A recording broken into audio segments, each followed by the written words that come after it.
할렐루야. 하나님이 함께 하시는 은혜와 평강이 오늘도 주님 앞에 나와 예배를 드리시는 여러분 가운데 충만하기를 기원합니다. 오늘은 역대상 16장 34절에서 36절의 말씀을 중심으로 감사하신 하나님이라는 제목으로 함께 은혜를 나누겠습니다. 2021년 신년 감사 예배를 드린 것이 엊그제 같은데 벌써 6월의 마지막 주일입니다. 우리는 코로나 팬데믹의 상황에서도 지난 6개월을 하나님의 은혜로 살아왔습니다. 때론 힘들고 아프고 괴로운 날도 있었지만 오늘에 이르게 된 것 은혜가 아닐 수 없습니다. 주님의 은혜에 감사하는 저와 여러분이 되기를 바랍니다. 환경을 탓하거나 원망하기보다 오히려 감사하면 더 좋은 일이 우리의 삶에 찾아오고 만나게 될 것입니다. 하나님은 불평하고 원망하는 사람을 통해서 일하지 아니하시고 오히려 어려운 환경에서도 기뻐하며 감사하는 사람을 통해서 선한 역사를 이루어 가신다는 사실이지요. 같은 환경과 조건에서 불평을 만드는 제조업자가 있는가 하면 감사를 고백하는 제조업자도 있습니다. 우리 모두는 둘 중에 하나를 만드는 제조업자입니다. 불평 제조업자에게는 모든 것이 불만족스럽지만 감사 제조업자에게는 위로와 힘 그리고 용기를 주는 그러한 삶을 살아가게 한다는 것이지요. 여러분은 무엇을 만드는 제조업자입니까? 좋은 것으로 사람들에게 선한 영향력을 끼치는 감사 제조업자가 되면 좋겠습니다. 감사의 제조업자만이 고난과 시련을 기쁨과 축복으로 변화시킬 수 있습니다. 마일리지 적립 서비스라는 게 있지요. 은행 카드나 주유소 또 홈쇼핑 심지어 이발소에서도 마일리지를 적립해 줍니다. 제가 이용하는 남성 전용 이발소에서도 10번 이발을 하면은 한 번은 무료로 이발을 해 줍니다. 그러니까 마일리지가 10번 적립이 되면 한 번은 공짜인 셈이지요. 살아가면서 누적되면 될수록 좋은 것이 있는가 하면 누적되면 오히려 손해가 되는 것도 있습니다. 스트레스나 과로, 또 미워하는 마음, 편견, 나쁜 습관, 과도한 소비는 누적될수록 우리의 삶에 마이너스가 되고 손해가 됩니다. 그러나 누적될수록 좋은 것도 있지요. 많이 웃으면 다른 사람의 머릿속에 좋은 인상이 누적이 됩니다. 또 많이 걸으면 건강이 누적됩니다. 칭찬이 누적되면 점점 밝은 사회를 만나게 될 것이고요. 또 책을 많이 읽으면 마음의 교양과 품위가 누적되겠지요. 약속을 잘 지키면 신용이 누적되고요. 무엇보다도 감사가 누적이 되면 하나님의 은혜를 깨닫고 누리게 될 거라고 믿습니다. 마일리지의 특징은 처음 몇 번으로는 별 효과가 나타나지 않는다는 겁니다. 오랫동안 그리고 자주 이용해야 그 점수가 누적이 돼서 특별한 선물을 받게 되는 것이지요.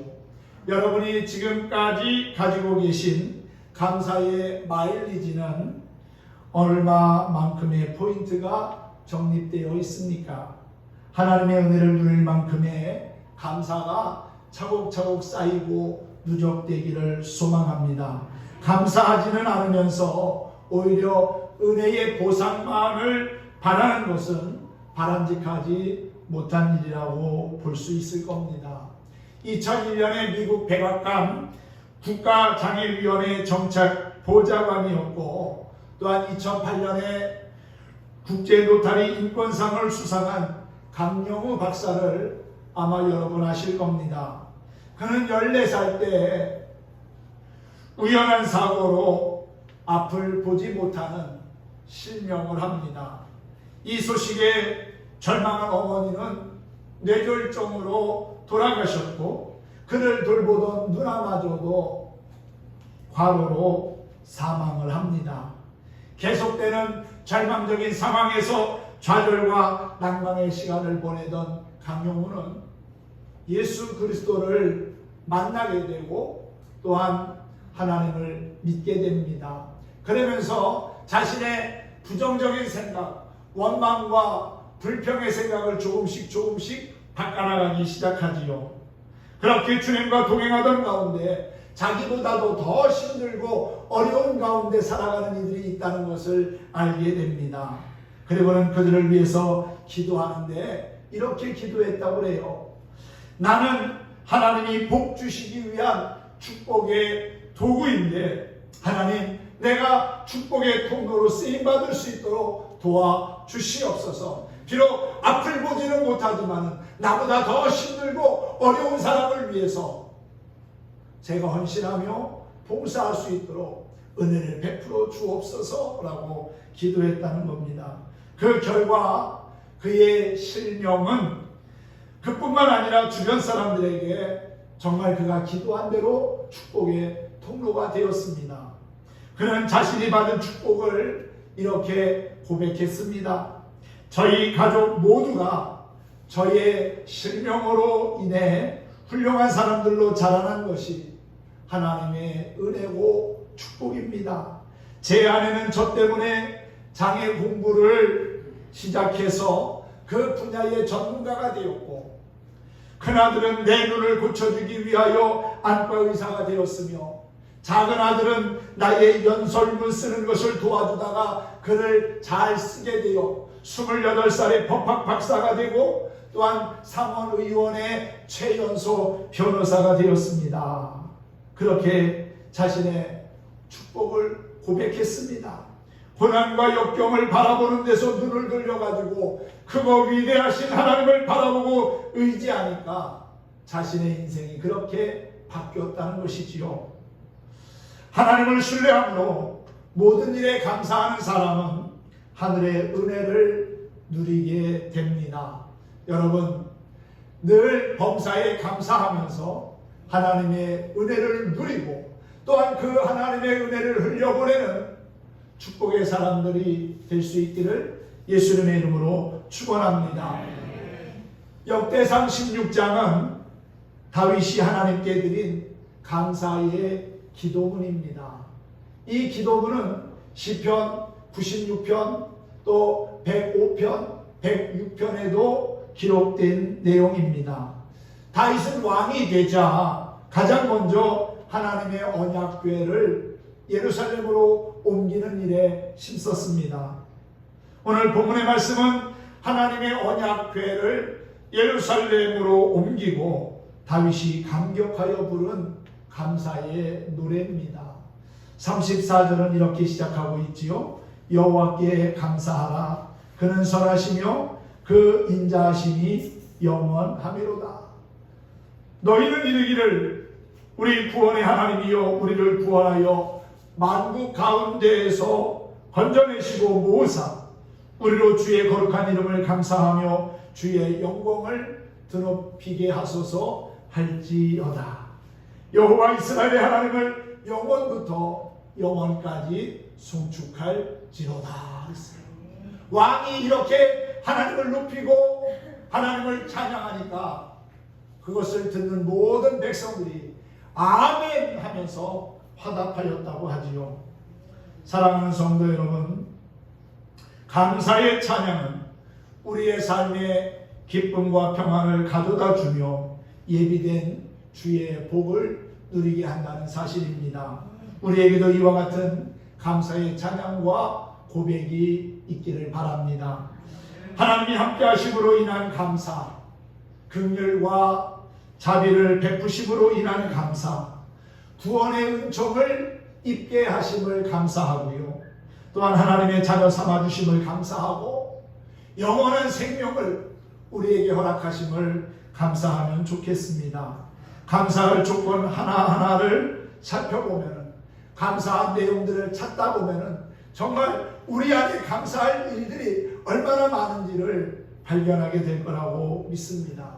내 인생의 과거 그리고 현재를 인도해 주셨고 앞으로의 우리의 남은 미래를 인도해 주실 하나님께 감사하는 성도가 되었으면 합니다.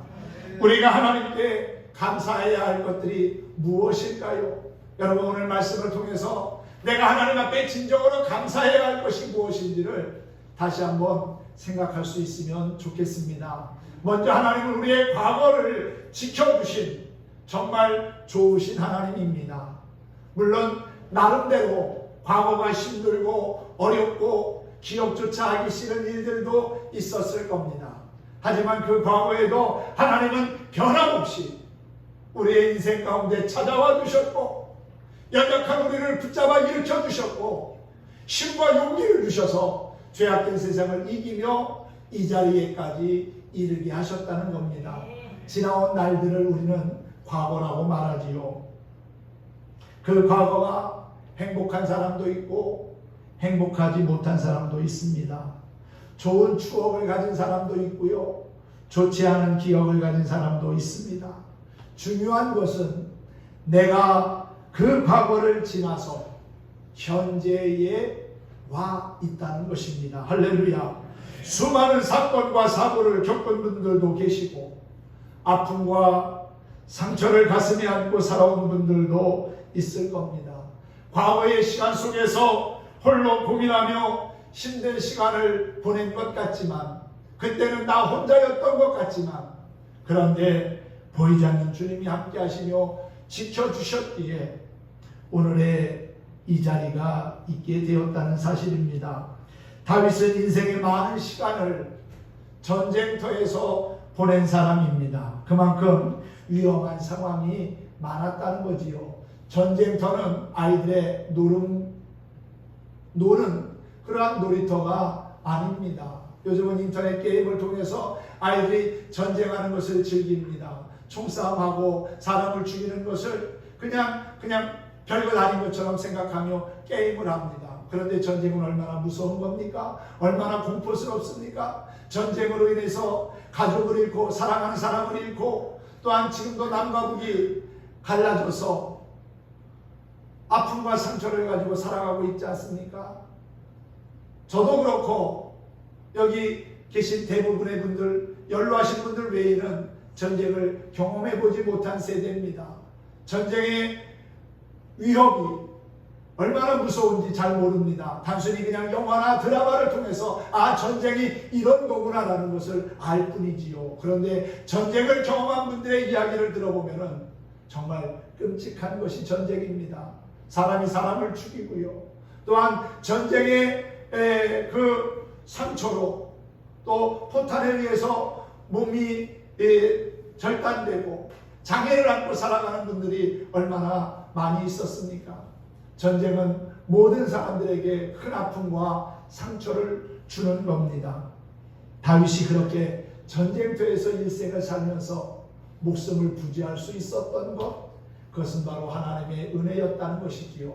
화살이 날아다니고 창과 칼이 휘둘리는 그러한 곳에서 살아남을 수 있었던 것, 또 주변 국가들을 점령하며 통일국가를 이룰 수 있었던 것은 하나님이 함께 하시고 인도하신 결과였다는 사실이지요. 누구보다도 다윗은 과거에 지키시고 인도하신 하나님의 은혜를 잊지 않았기에 겸손할 수 있었고, 또한 하나님의 존귀한 일꾼으로 쓰임받을 수 있었던 겁니다. 그래서 그 모든 것이 다윗에게는 그저 감사한 일들이지요. 들에서 양을 치던 목동이며 장자 중심의 사회에서 한 집안의 막내 아들로 태어난 자신을 하나님께서 영화로운 왕의 자리에 앉게 하셨으니 얼마나 감사한 일입니까? 얼마나 큰 은혜입니까? 다윗은 지난 날이 모두 하나님의 은혜였다고 고백합니다. 어느 날 양을 치던 자신을 부르시고 블레셋 장군 골리앗을 무너뜨리게 하셨으며 사울 왕의 위협으로부터 안전을 지켜주신 분이 하나님이셨다는 것입니다. 그리고 마침내 그는 이스라엘의 위대한 왕이 되지요. 다윗이 기적과 같은 인생을 살아온 삶의 주인공이 되었던 것, 그것은 바로 하나님의 은혜였고, 그것을 깨달으니까 그는 큰 기쁨으로 감사의 찬양을 하게 되었다는 것이지요. 하나님의 언약궤를 예루살렘에 옮겨놓으며 그가 드린 감사의 찬송은 솔직한 고백이고 또한 감사였음을 알게 됩니다. 그리고 백성들에게도 죄악 가운데서 건져내신 하나님의 구원의 은혜를 잊지 말라고 당부했는데, 잊지 말라고 하는 것은 기억하라는 것이지요. 여러분의 과거는 어떻습니까? 하나님께서 부르시지 않았다면 우리는 어디서 무엇을 하고 있을까요? 그리고 보면 나의 나된 것은 전적인 하나님의 은혜였습니다. 분명한 하나님의 은혜입니다. 하나님의 은혜를 베풀어 주신 과거가 있었기에 오늘을 우리가 살아가고 있다는 사실이지요. 그러므로 우리는 범사에 감사하며 살아가야 될 거라고 믿습니다. 지나온 날들을 되돌아보면서 힘들고 어려운 일들도 많이 있었지만은 고비고비 지나가게 하시고 극복하게 하시고 또 장애물을 뛰어넘어 오늘에 이르게 하신 하나님, 그분은 살아계신 나의 아버지이시고 나의 구원자이십니다. 할렐루야. 또한 우리는 현재의 은혜를 생각하는 감사의 사람이 되어야 합니다. 하나님은 과거뿐만 아니라 오늘도 우리와 함께 하시며 선한 길을 여시는 참 좋으신 분입니다. 어떤 엄마가 7살 난 아이를 데리고 이웃집에 마실을 갔습니다.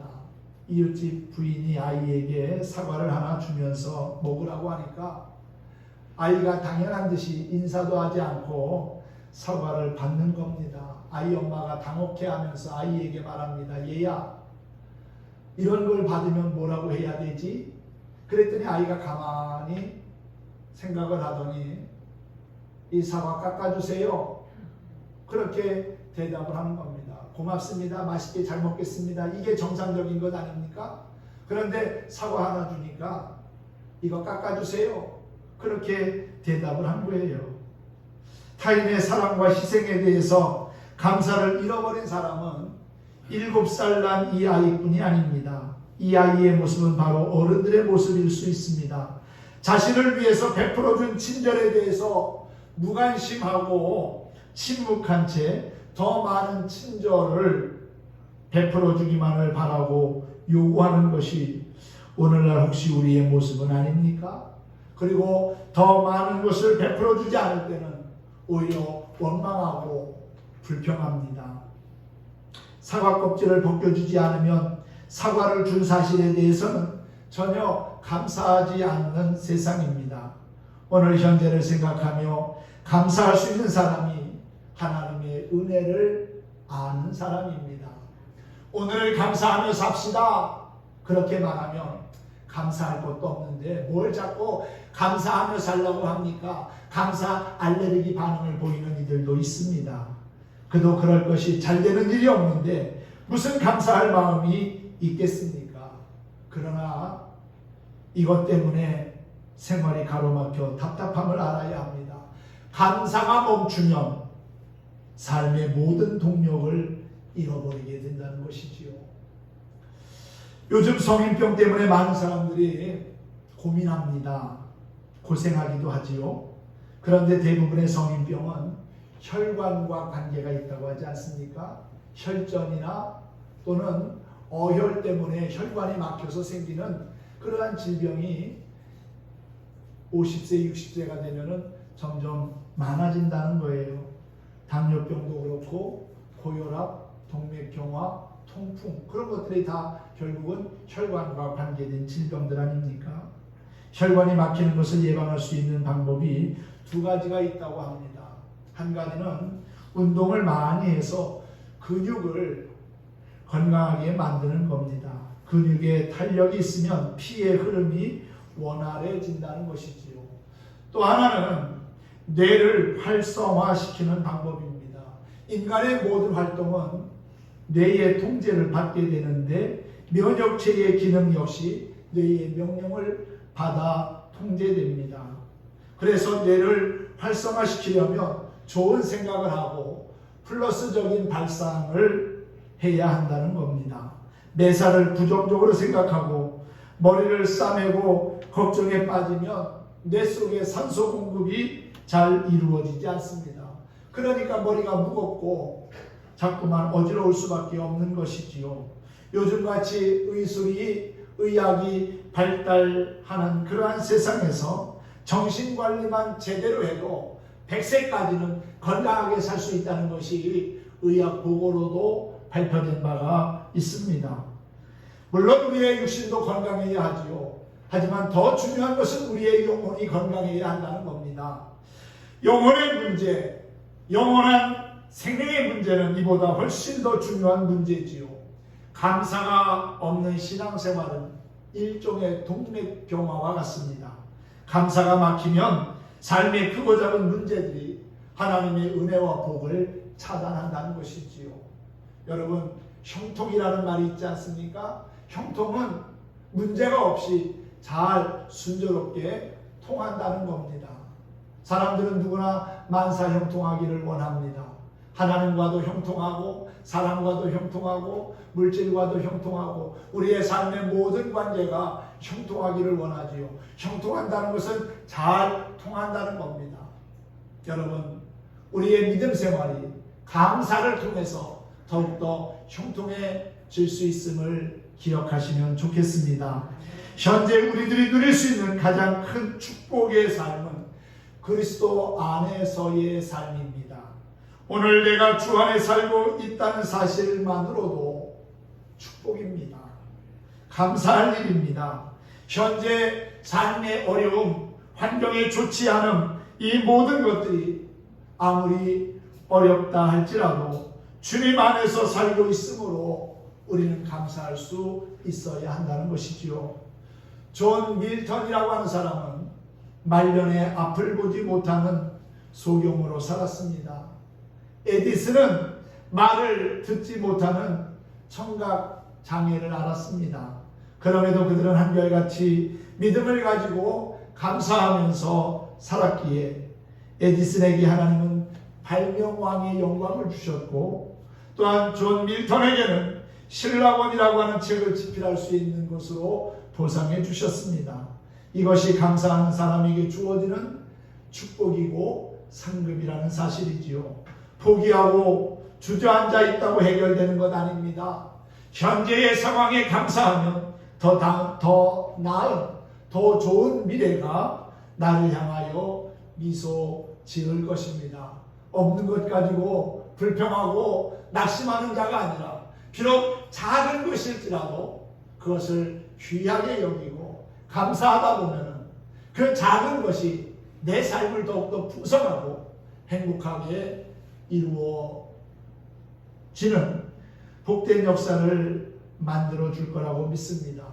과거에도 또 오늘의 사는 현재에도 하나님은 그렇게 우리의 삶 가운데 함께 하시며 선한 역사를 이루셨기에 우리는 감사하는 겁니다. 마지막으로 우리는 또한 미래를 바라보는 감사의 사람이 되어야 할 것입니다. 17세기에 아메리카 신대륙의 꿈을 안고 떠났던 많은 사람들 가운데 엘리자베스 호킨슨이라고 하는 자매가 영국에 있는 어머니에게 보낸 편지의 한 토막을 여러분에게 소개해 드리겠습니다. 우리들은 항해를 시작한 지 2달이 지나가지고 거의 이제 식량이 소모됨을 알게 되었습니다. 아직도 더 항해를 해야만 한다고 판단했던 지도자는 하루분의 비상식량이라도 비축할 필요가 있다고 느끼고 모두에게 금식의 날을 갖자고 제의했습니다. 하루라도 금식하면 하루분의 비상식량을 준비할 수 있지 않겠느냐라고 말하면서 말이지요. 이때 다른 지도자가 금식은 동의하지만 금식의 날이라는 표현은 별로 좋지 않으니 감사의 날로 선포하면 어떻겠냐고 말했습니다. 사람들은 무슨 감사의 날입니까? 라고 반문하는데 정말 감사하지 않습니까? 우리는 신대륙에 거의 가까이 와 있다고 생각합니다. 그리고 우리 중에 대부분은 아직도 건강하고 생존하고 있으니 감사한 일이지요. 우리 마음속에 아직도 신대륙에 대한 미래가 있다는 것이 얼마나 감사한 일입니까? 그래서 우리들은 시편 100편을 읽고 주 앞에 감사하고 기도하고 찬양을 했습니다. 사랑하는 어머니, 우리는 이제 곧 신대륙에 도착할 것입니다. 앞으로 무슨 일이 일어날지 모르겠습니다. 그러나 우리가 하는 것은 한 가지, 우리의 미래가 있는 곳에 우리가 있을 거라는 사실이지요. 지금 우리는 어려운 가운데서도 모두가 감사하고 있습니다 라는 그러한 편지를 썼다는 겁니다. 그리고 그들은 정확하게 닷새 후 1620년 12월 21일에 지금의 미국 프리머스 항구에 도착하게 됩니다. 감사가 낳은 기적입니다. 만약에 불평하고 원망했다면, 우리가 괜히 배 타고 이 먼 곳까지 왔다고 낙심했다면 아마 그들은 신대륙을 발견하지 못하고 절망 가운데 죽었을지도 모릅니다. 그런데 어려운 환경에서도 하나님이 앞날의 미래의 선한 것을 예비하셨다는 것을 확신하면서 감사하다 보니까 결국 그 감사의 고백대로 믿음대로 좋은 날을 보게 되었다는 것이지요. 사랑하는 성도 여러분, 우리들의 과거를 돌아보면 그때 그 환경, 그 시절의 삶이 어떠했습니까? 어려웠던 시절을 누구나 다 기억하고 있습니다.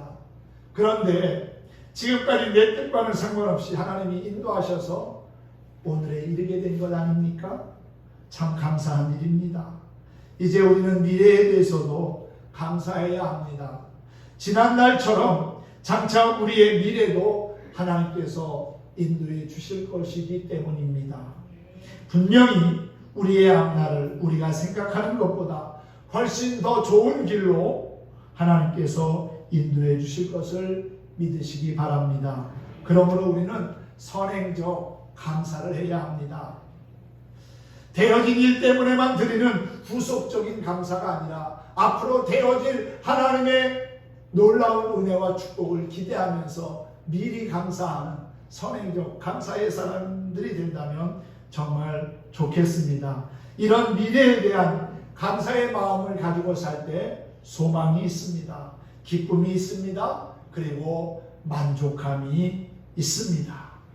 오늘 여러분 주보 뒤에 에베네셀의 하나님이라는 악보를 실었는데 우리가 그 찬양을 함께 부르며 감사의 옷깃을 여미면 좋겠습니다. 이 찬양을 하면서 오늘의 말씀을 정리하겠습니다. 주보 뒤에 나와 있는 에베네셀의 하나님, 우리 가사를 한번 잘 생각하면서 또 우리의 삶의 선한 역사를 이루신 하나님을 생각하면서 감사한 마음을 담아 찬양했으면 좋겠습니다. 함께 찬양합니다.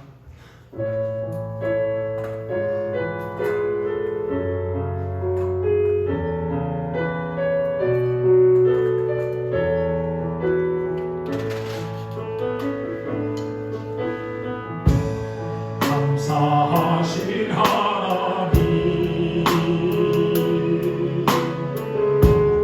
에베네셀 하나님, 살아계신 하나님,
감사하신 하나님 에베네셀 하나님 살아계신 하나님 에베네셀 하나님 장래에도 인도하시니 감사하신 하나님 장래에도 인도하시니 살아계신 하나님 감사하신 하나님 에베네셀 하나님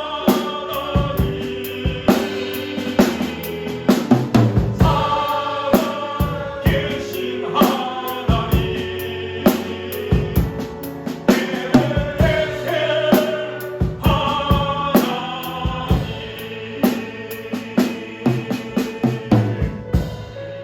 네, 그렇습니다.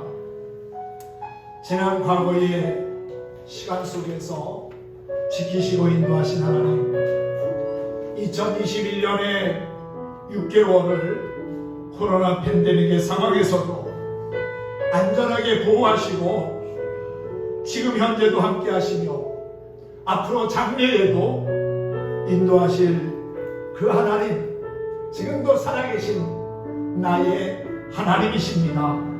그 하나님의 은혜를 감사하면서 우리가 다음 주 맥주 감사절을 준비하는 복된 하나님의 사람들이 될 수 있기를 예수님의 이름으로 축원합니다. 축복합니다.